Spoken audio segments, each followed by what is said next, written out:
चलिए शुरू करते हैं। మరి మనం ఒక గత 3, 4 రోజుల నుంచి వీడియోలు కూడా చేయట్లేదు. ఎందుకంటే నా ఫోన్ కొంచెం హ్యాక్ అయింది. అందువల్లనే కొంచెం వీడియోలు చేయడం ఆపేసినాము. అట్లనే సైబర్ క్రైమ్ కూడా కంప్లెయింట్ చేసినాము. ఇప్పుడు అది సాల్వ్ అయింది కాబట్టి తర్వాత మళ్ళీ ఇప్పటి నుండి కంటిన్యూ వీడియోలు చేస్తాను.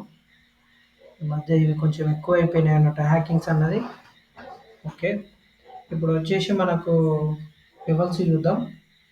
ఈరోజు ఫ్రెష్‌గా లెవెల్స్ రేపటి కోసం 25,345 అనేది రెసిస్టెన్స్, అలాగే 25,275 అనేది సపోర్ట్‌గా పనిచేస్తుంది. మార్కెట్ కన్సాల్టెంట్ జోన్‌లో ఉంది. బట్ ఫర్దర్‌గా ఎటు బ్రేక్ అయినా కూడా మనం తీసుకోవచ్చు. ఇప్పుడు ఇక సెకండ్ రెసిస్టెన్స్ వచ్చేసి మనకు ఒకవేళ పైకి బ్రేక్ అయితే మాత్రం ఇక్కడ 25,400 27 దాకా ఉండొచ్చు. ఓకే. సెన్సెక్స్‌లో చూద్దాం. సెన్సెక్స్ కూడా సేమ్ లెవెల్స్ కాకుండా మనకు ఈ రోజు కోసం ఈరోజు వచ్చేసి 22,740 అనేది రెసిస్టెన్స్, 22,489 అనేది సపోర్ట్గా పనిచేస్తుంది.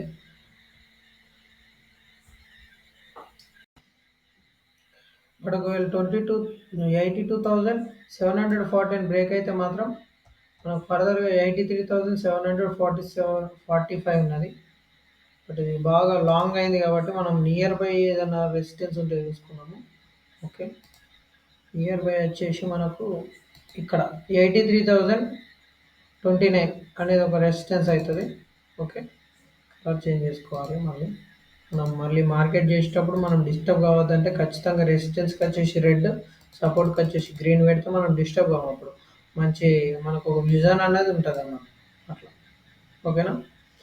ఇంకా బ్యాంక్ నిఫ్టీలో వచ్చేసి సపోర్టు 55,158, అదే సెకండ్ సపోర్ట్ వచ్చేసి 55,378. ఇది మిడిల్ రేంజ్ అన్నట్టు.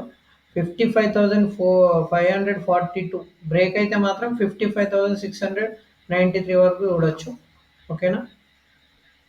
ఇవి మన లెవెల్స్. Thank you.